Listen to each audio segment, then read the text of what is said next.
boa noite a todos, bem-vindos a mais um Ginecologicamente Falando. Meu nome é Felipe, nosso episódio de hoje é sobre câncer de colo de útero e hoje nós temos uma convidada muito especial, que é a Rosilene Reis, ginecologista pela nossa querida Universidade Federal de Pelotas, atuação em ginecologia, professora de ginecologia da Universidade Federal de Ciências da Saúde de Porto Alegre, mestre e doutora em cirurgia pela Universidade Federal do Rio Grande do Sul e especialista em ginecologia cirúrgica pela Universidade Federal de Ciências da Saúde de Porto Alegre. Professora Rosilene, boa noite, agradeço pela tua presença aqui. Boa noite a todos, é um grande prazer poder passar um pouco da minha experiência na área de oncoginecologia, especificamente no tema que nós vamos abordar agora, que é câncer de colo uterino, que é um tema extremamente importante. Nossa primeira pergunta é uma pergunta mais geral e eu queria saber como que a senhora avalia o problema do câncer do colo de útero na nossa população brasileira atualmente.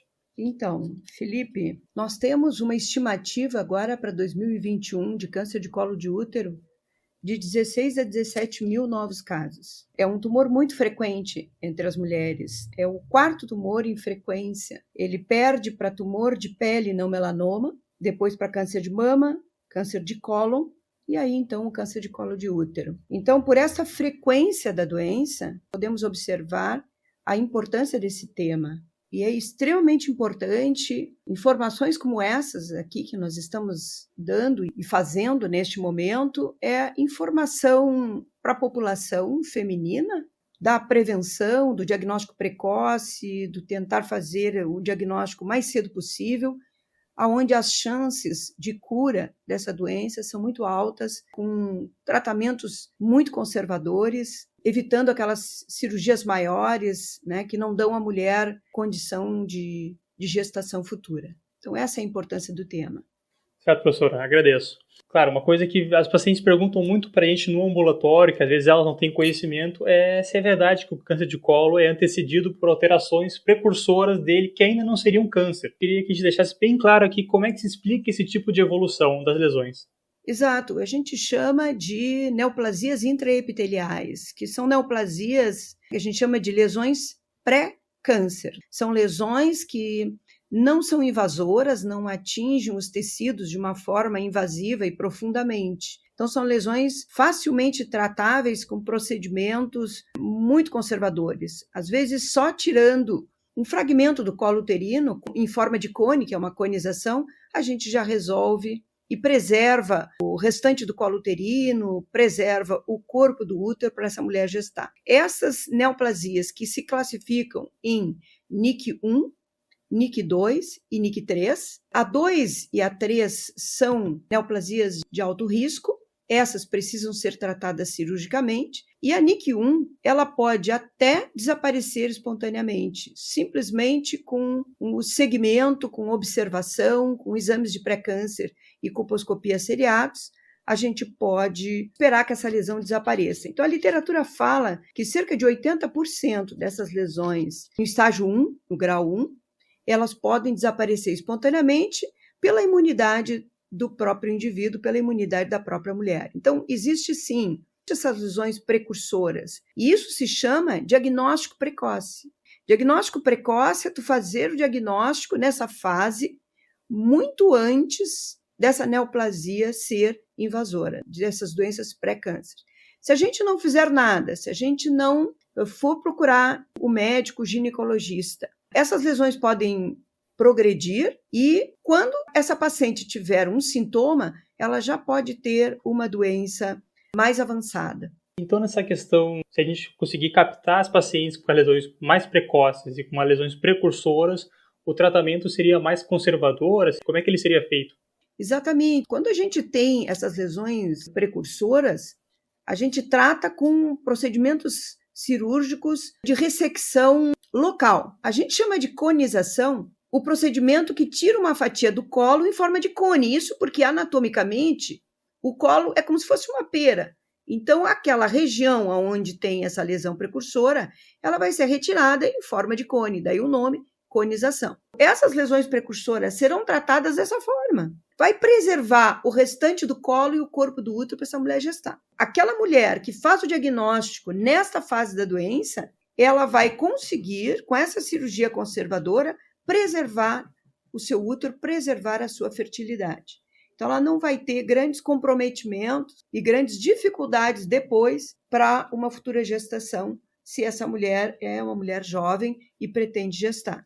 Já os tumores em fase invasiva, tumores já que não são mais pré-câncer, que não estão dentro dessas neoplasias intraepiteliais, que já são tumores que vão invadindo os tecidos, vão aumentando de diâmetro e de profundidade os tecidos do colo uterino, esses, dependendo do estágio, que a gente chama de estadiamento, uma classificação que se dá por tamanho e profundidade dessa neoplasia, desse tumor, dependendo do grau, a gente vai ter que fazer uma cirurgia muito mais radical, às vezes a retirada do colo uterino com ligamentos que estão ao redor, ou até a histerectomia ampliada, radical ampliada, que tira o útero, o corpo do útero, o colo uterino, ligamentos e o terço superior da vagina, que é uma cirurgia muito mais radical, ampliada, como o nome já diz. Então, o fazer o diagnóstico precoce está exatamente nisso. Prevenção em evitar que essa mulher faça uma cirurgia maior, ela fique dentro do diagnóstico precoce e o tratamento conservador, que é o que a gente chama.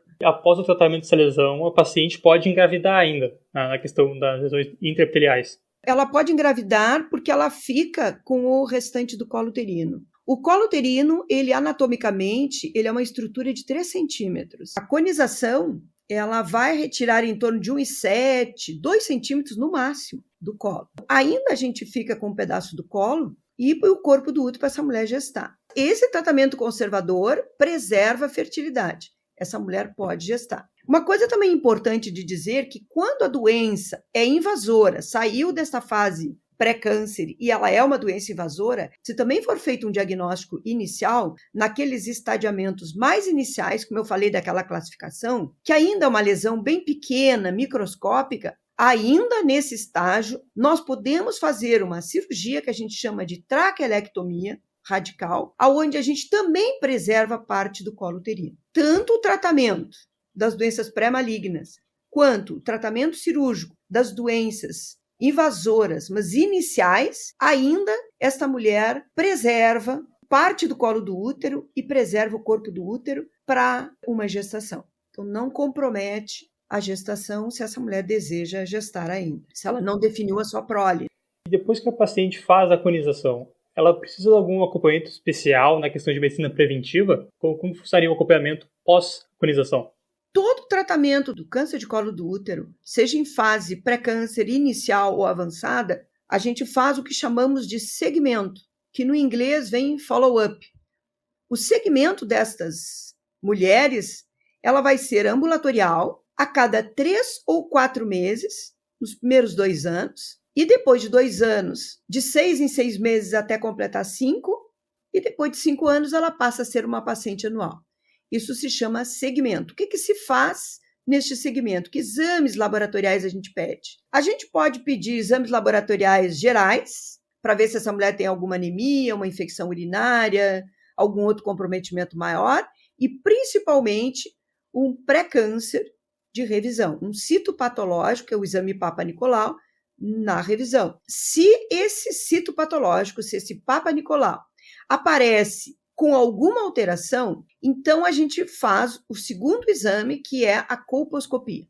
O que é a colposcopia? A colposcopia é um microscópio que aumenta de 10 a 40 vezes, dependendo do aparelho que tu está utilizando, e ele consegue avaliar uma lesão que está aparecendo, simplesmente uma alteração celular que está aparecendo ali no CP, o citopatológico está sinalizando uma alteração, e essa colposcopia pode visualizar, pode, mesmo muito pequena, com essa lente de aumento, ela pode saber em que área deste colo uterino ela está. E mediante a essa localização, nós podemos então fazer uma biópsia para saber do que se trata e confirmar essa alteração que o citopatológico está sinalizando. Então, o citopatológico é extremamente importante, porque ele é um sinalizador de alterações celulares que pode ser uma doença neoplásica. É sempre o exame que a gente vai fazer no segmento dessa paciente. Além disso, tem outros exames de imagem, como ecografias abdominais totais,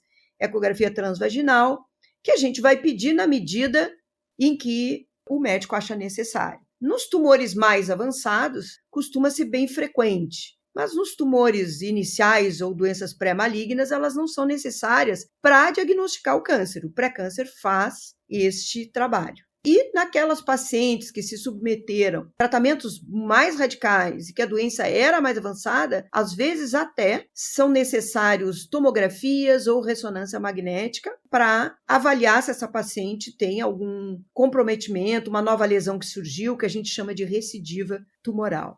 Portanto, já esgotamos muito essa parte da questão intraepitelial. Se eu tenho uma paciente que não conseguiu chegar a tempo de um diagnóstico de lesão precursora de câncer de colo uterino, e quando do resultado da biópsia já tem uma lesão invasiva, isso é um câncer propriamente dito, naquele momento, qual é o papel do profissional ginecologista naquele momento? Como é que ele orienta a paciente? O que ele pode indicar para ela de saída, seja um tratamento cirúrgico, algo do tipo?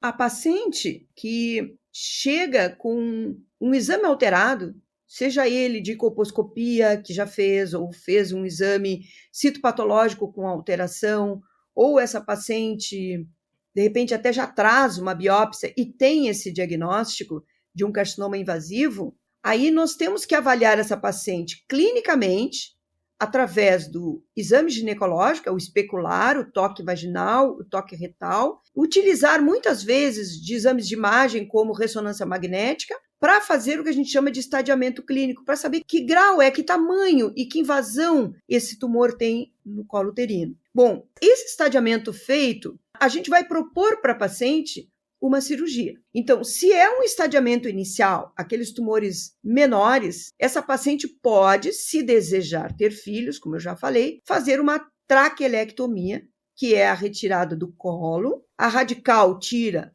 os paramétros, que são os ligamentos que estão ao redor do colo uterino, e os linfonodos, que estão nas cadeias ilíacas e obturadoras. Isso se chama estadiamento. Se essa paciente tem um estadiamento maior, se ela tem um tumor maior, então essa paciente vai ter que tirar todo o útero, mais os ligamentos que estão ao redor do útero, que são chamados de paramétrios, e os linfonodos. Aí é uma chamada histerectomia radical ampliada. Vai depender o tratamento cirúrgico do estadiamento. As cirurgias básicas para câncer de colo de útero, a conização em estágios iniciais e pré-maligno, a traquelectomia radical e a histerectomia radical ampliada. Depois, para tumores maiores, aqueles tumores que não conseguem mais fazer tratamento com cirurgia, aí nós chamamos de terapias combinadas, que é a radioterapia com a quimioterapia junto. Aí o tratamento desse tumor vai ser feito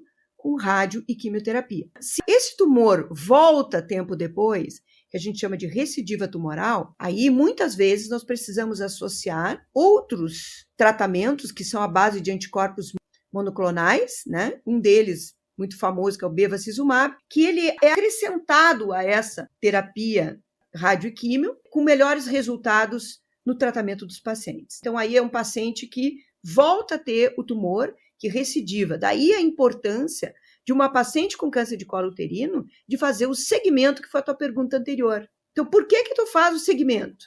Tu faz o segmento para vigiar, é uma vigilância. Tu fica em cima dessa paciente para saber se ela vai ter um novo tumor, se o tumor que ela teve vai voltar, o diagnóstico seja de uma recidiva o mais precoce possível, que a gente ainda possa tomar medidas que cheguem perto da cura desse paciente. Aproveitando que já mencionaste o tratamento, os tipos histológicos do câncer do colo de útero, qual que é o mais comum, se tem algum deles que tem um comportamento diferente dos outros? O mais comum, que dá em torno de 80% a 85%, é o carcinoma epidermoide. O adenocarcinoma, em torno de 10% a 15%, é o tipo histológico do canal do colo uterino. Então, lembrando a anatomia do colo, o colo tem uma parte externa, que a gente consegue visualizar pelo exame especular, e tem uma parte interna, que é o canal endocervical. Este canal comunica a vagina à cavidade uterina, ao corpo do útero. Então, o tumor pode nascer na parte externa, que a gente chama de junção escamo-colunar, ou ele pode nascer na parte interna, que é o canal endocervical. Os tumores de canal são adenocarcinoma. O tratamento para esses dois tipos são exatamente iguais. A gente não muda o tratamento pelo tipo histológico, ele é exatamente igual. Mas a gente sabe que a literatura ela é bem clara que os adenocarcinomas costumam ser mais agressivos que o carcinoma epidermóide. Então, isto é importante também para o segmento, para essa vigilância que a gente vai ter de uma paciente que teve esse tipo histológico e que foi tratada e que vai seguir fazendo essas revisões de rotina. Adenocarcinoma é um pouco mais agressivo pela literatura que o carcinoma epidermóide e é menos frequente. Certo, perfeito, prof. Se a paciente não tem condições para fazer a cirurgia, se naquele momento ela não tem condições de ser posta numa mesa cirúrgica e fazer uma cirurgia, o que a gente pode fazer com ela nesse caso? Se uma paciente não tem condições para fazer a cirurgia, vamos pensar numa situação de condições clínicas, que também não é incomum. A paciente não tem o que a gente chama de performance status, ela não tem condições físicas para fazer uma cirurgia de tamanha agressividade e de tamanha extensão. Então, nós podemos encaminhar essa paciente para o tratamento combinado com quimio-radioterapia. Então, é importante a gente dizer aqui que a radioquimioterapia e a cirurgia, eles têm o mesmo resultado, as mesmas chances de cura com rádio e quimioterapia e com cirurgia. A gente opta pela cirurgia, porque a cirurgia, para as pacientes mais jovens, para as pacientes que têm vida sexual ativa, a cirurgia não compromete tanto a vagina. E a radioterapia, ela provoca o que a gente chama de atrofia actínica, que na verdade é uma vagina mais seca, com pouca lubrificação, menos elástica. E muitas vezes uma paciente que se submete a uma radioterapia, a gente vai ter que fazer depois fisioterapia, usar cremes vaginais, para melhorar essa atrofia actínica da radioterapia. A gente prefere a cirurgia para não ter esses efeitos colaterais da radioterapia. Mas deixar bem claro que se a gente não tem condições, é uma paciente que não tem condições de submeter a uma cirurgia, ela pode sim ser submetida no mesmo estadiamento, mesmo inicial, ela pode ser submetida a rádio e quimioterapia. E a dose vai ser dependente do estadiamento e a extensão tumoral e a invasão de profundidade desse tumor. Como que é o pré-operatório de uma cirurgia de colo uterino? Terias alguma recomendação para nossos ouvintes sobre como se preparar para uma cirurgia dessa? O protocolo clássico de qualquer pré-operatório e principalmente para esse tipo de cirurgia, nós precisamos de um eletrocardiograma, nós precisamos de um raio-x de tórax, nós precisamos de exames laboratoriais, hemograma, exame de urina, avaliação de função hepática, de função renal. Essa paciente não pode ter infecção, então por isso que a gente tem que fazer esses exames laboratoriais. Ela não pode ter um problema pulmonar ou tá com uma gripe ou uma alteração, porque ela vai ser anestesiada.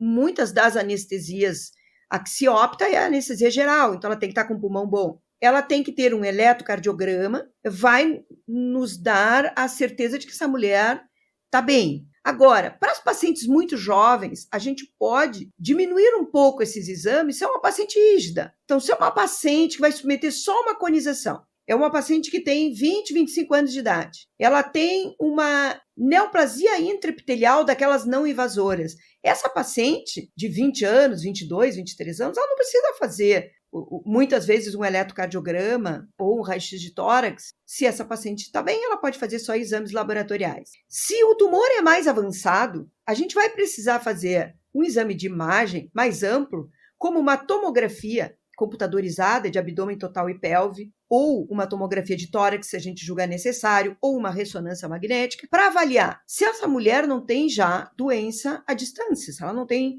uma metástase hepática, se ela não tem uma metástase no reto peritônio, nos linfonodos reto-peritoneais. Então, a gente vai precisar fazer mais exames, porque esse tumor é mais avançado. Eu tenho mais chance de ter metástases à distância. Isso do ponto de vista técnico e de protocolo, que a gente segue exames pré-operatórios. Agora, para a paciente, o que a paciente pode fazer? A paciente tem que ter uma dieta adequada, uma dieta saudável, ela tem que se preparar para essa cirurgia e a forma com que ela pode se preparar é isso. Tentar ter uma vida o mais saudável possível. Se essa paciente fuma, ela tem que parar de fumar. Se essa paciente está com diabetes descompensado, ela vai ter que primeiro fazer uma avaliação com o seu endócrino ou com o seu clínico, né? Se ela tem qualquer outra patologia, ela é hipertensa e está descompensada, ela vai ter que fazer primeiro uma revisão para depois se submeter a essa cirurgia. Mas para a paciente em si é tentar ter uma vida saudável, parar de fumar e tentar ter dieta adequada. Esse é o preparo que ela pode fazer antes desse procedimento. O resto é indicação médica. Certo, perfeito. Como que é o acompanhamento, o segmento, no caso, após a cirurgia? Imediatamente após a cirurgia, a gente costuma pedir para a paciente, ela fica em torno de 3 a 5 dias internadas. Essa é uma média, que é o necessário para essa paciente recuperar, para ela conseguir caminhar, para a gente conseguir dar analgésicos, para ela urinar adequadamente, eliminar gases, para que ela possa evacuar adequadamente depois da cirurgia. Então, esse tempo é no hospital. A paciente já, nas primeiras 24 horas depois da cirurgia, a gente já pede para a paciente deambular. Ela tem que caminhar, ela pode alternar entre ficar sentada, deitada e deambulando. Porque a prevenção das tromboses ela é extremamente importante no pós-operatório imediato. Isso estamos falando de pós-operatório imediato. Bom, aí essa paciente retira a sonda, está urinando espontaneamente, está bem, ela vai embora para casa. A paciente vai embora para casa com recomendações também de repouso relativo, que é isso que eu disse. Repouso relativo, não precisa ficar deitado. O paciente vai alternar entre as caminhadas dentro de casa, ficar sentada e deitada. Ela precisa, a cada 3, 4 horas, deambular. Com 15 dias, a gente pede para essa paciente retornar. Ela retorna ao ambulatório. Dentro desses 15 dias, a gente já vai ter o exame anatomopatológico, que é aquele resultado do patologista da peça que for retirada. Então, ali, a gente vai ter a certeza do estadiamento deste tumor. Né? Daquilo que a gente já tinha de diagnóstico pré-operatório, a gente agora vai completar esse estadiamento. A gente vai saber se os gânglios estão comprometidos, se as margens ao redor do tumor estão livres, se o tumor realmente era aquela medida que a gente tinha, se não tinha outro tumor nessa peça operatória. Então, esse anatomopatológico é discutido com a paciente. Também é discutido com a paciente toda a sintomatologia que ela tiver. Ali a gente pode ajustar analgesias, tanto acrescentar analgésicos quanto tirar analgésicos. A gente pode detectar uma infecção urinária, a gente pode detectar um processo inflamatório na cicatriz. O exame especular e o exame de toque também é fundamental para cirurgias ginecológicas, para avaliar se essa cúpula vaginal está fechada, se ela não deu deiscência, se ela não tem um abscesso, se ela não tem um hematoma. Bom, essa paciente depois retorna 30 dias depois. Faça a mesma avaliação. Já nesta fase, a paciente já vai ser liberado alguns esforços, que ela não poderia, nem esforços leves, e agora a gente já libera para esforços leves, que significa que a paciente pode sair de casa, ela pode andar de carro com alguém, não dirigindo ainda, mas ela não pode fazer esforços moderados e intensos. Uma paciente operada só vai poder retornar às suas atividades, se ela é atleta, se ela fazia academia, só com 3 meses. Com 3 meses, costuma-se dizer que a cicatrização está completa. Essa paciente não vai ter riscos de deiscências, de hérnias, ao final desse tempo. Terminou esses 3 meses, eu terminei, na verdade, pós-operatório e que diz respeito à cirurgia. E aí eu entro no segmento. Então, a partir de agora, essa paciente vai fazer um segmento ou um follow-up, como a gente já comentou. De 3 a 4 meses nos primeiros 2 anos, de 6 em 6 até o 5º. Então, prof, quais seriam as técnicas possíveis para o tratamento cirúrgico do colo? O tratamento cirúrgico para aquelas lesões pré-malignas que a gente conversou lá no início é a conização, para NIC2 e NIC3. Quando nós temos um tumor invasor, mas o estadiamento inicial, por exemplo, tumores de estadiamento 1A1, também a gente pode manter o colo, porque essas lesões 1A1, que são lesões de estadiamento muito inicial, elas são muito pequenas. Elas têm em profundidade 3 milímetros. Então, a conização também pode ser a cirurgia de eleição. Depois, quando vai progredindo a profundidade de invasão e a extensão da doença, aí a gente passa para traquelectomia radical, que é a retirada parte do colo, a gente deixa 1 centímetro, 1,2 centímetros do colo uterino. A traquelectomia radical sai também os paramétros, que são os ligamentos laterais do útero e o terço superior da vagina. Essa traquelectomia, ela é uma cirurgia para aquelas mulheres que desejam gestar. Porque se a mulher não deseja gestar, ela não precisa se submeter à traquelectomia. Ela pode fazer a histerectomia radical ampliada. O que é essa cirurgia? A histerectomia radical ampliada já tira todo o colo uterino, todo o corpo uterino, os ligamentos laterais do útero, que são os paramétros, tira o terço superior da vagina e tira os linfonodos. Na traquelectomia, a gente também tira os linfonodos pélvicos, que se chama linfadenectomia pélvica. Os linfonodos pélvicos, eles seguem os vasos daquela região. A gente vai fazer linfadenectomia da ilíaca externa, da ilíaca interna e da fossa obturadora. A gente começa a linfadenectomia lá na bifurcação das ilíacas, quando as ilíacas se bifurcam em ilíaca externa e interna, e a gente vai parar a linfadenectomia lá na fossa obturadora, acima do nervo obturador. Isso se chama linfadenectomia, complemento da amostragem linfonodal, para saber se essa paciente tem linfonodos comprometidos, se ela tem já uma metástase nesses gânglios, vai indicar um tratamento complementar. Ou a paciente vai ficar só com a histerectomia radical e a traquelectomia radical, ou ela vai fazer essas duas cirurgias e, por ter apresentado um linfonodo com metástase, vai ser complementada à radioterapia. Quando a paciente tem metástase nesses gânglios, e a gente vai saber disso depois no pós-operatório, quando a gente lê o anátomo patológico que chegou, a gente vai encaminhar essa paciente à radioterapia e eles vão acrescentar a radioterapia pelo fato dessa paciente ter apresentado metástase. É óbvio que tem critérios para isso. O radioterapeuta, ele se baseia também em alguns critérios para indicar a radioterapia. A radioterapia se divide em dois tipos de tratamento. A radioterapia externa, que a gente chama de teliterapia, e a radioterapia interna, que é intravaginal, que se chama braquiterapia. Dependendo do resultado anatomopatológico, do comprometimento linfonodal, do comprometimento das margens, do tamanho do tumor, o radioterapeuta tem critérios para indicar um complemento da radioterapia externa ou só um complemento da braquiterapia. A braquiterapia é um aparato, né, que tem um material radioativo na parte interna e que ele encosta na área do tumor, onde estava o colo uterino, que é a cúpula vaginal. Um tratamento extremamente tolerado, muito rápido e fácil, que pode ser feito em 1, 2 ou 3 sessões, às vezes 2 vezes por semana ou uma.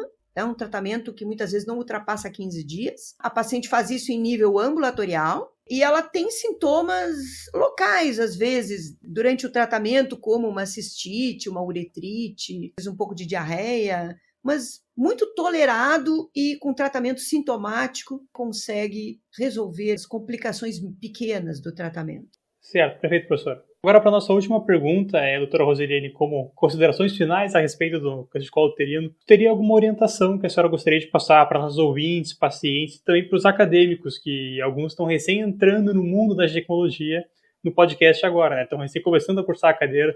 Tu teria alguma orientação para eles? Como a gente começou falando que esse é um tumor muito frequente, tem uma incidência alta, é um tumor que não deveria existir, é um tumor prevenível.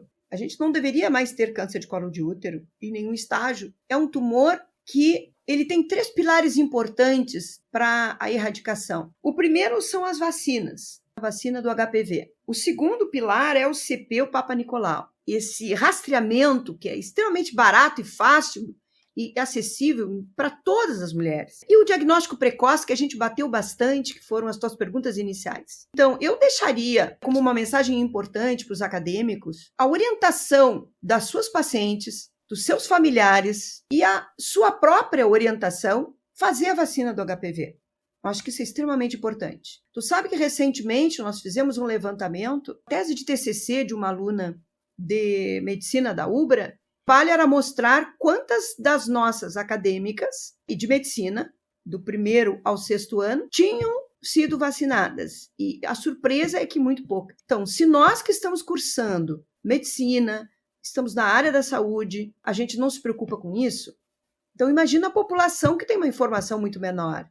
Então, qual é o nosso papel como acadêmico, como médico? É orientar os pacientes. E também nós temos que fazer essa prevenção. A vacina é disponível, obviamente que dependendo da faixa etária ela não é mais gratuita, mas ela traz um benefício muito grande tanto ao homem quanto à mulher. Então, eu acho que assim, a maior mensagem é essa: informação para os outros, que é o nosso trabalho, e também para nós. Outra coisa importante é orientar os pacientes a parar de fumar. O fumo está relacionado com inúmeros tumores e o câncer de colo de útero também. Então, mesmo que essa paciente tenha ido à consulta para qualquer outra situação, por uma diabetes, uma hipertensão, a gente tentar mostrar para a paciente os benefícios que tem de vida saudável e de não fumar. Eu acho que isso é o mais importante para a gente tentar combater esse câncer prevenível, mas que mata inúmeras mulheres extremamente jovens, e não são poucas essas pacientes que acabam fazendo cirurgias extremamente radicais, cirurgias já no outro extremo da radicalidade, que é chamada exenteração pélvica, em que tira a bexiga, tira o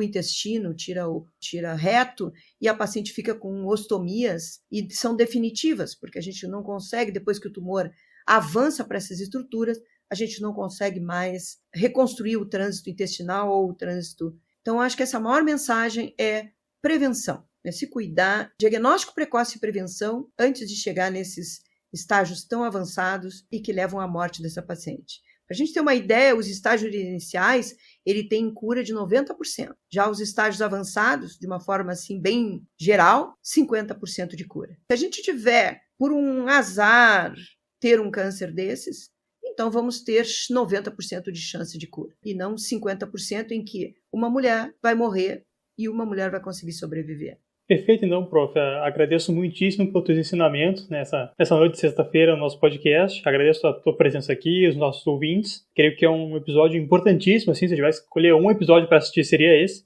Muito importante. Por hoje ficamos por aqui. Agradeço novamente a tua presença, a tua disponibilidade de estar aqui hoje. Muito obrigado ao teu convite, a todo o grupo, né, que coordena esses podcasts. Eu adoro a Universidade Federal de Pelotas, lá eu tive a minha formação como médica, eu sou de Pelotas, eu sou pelotense, ainda tenho familiares em Pelotas, vou com muita frequência em Pelotas. Eu cheguei a trabalhar em Pelotas antes de sair de Pelotas. Acabei ficando por oportunidades, mas o meu objetivo era voltar. Fiz a minha formação em ginecologia e cirurgia geral em Pelotas, e depois eu saí para fazer cirurgia oncológica. Então, assim, eu tenho um carinho muito especial. Eu estou sempre disponível para vocês, para outros assuntos, outros temas dentro da área de oncoginecologia. Eu terei o maior prazer em recebê-los nos hospitais onde eu trabalho. Uma boa noite. Boa noite, muito obrigado.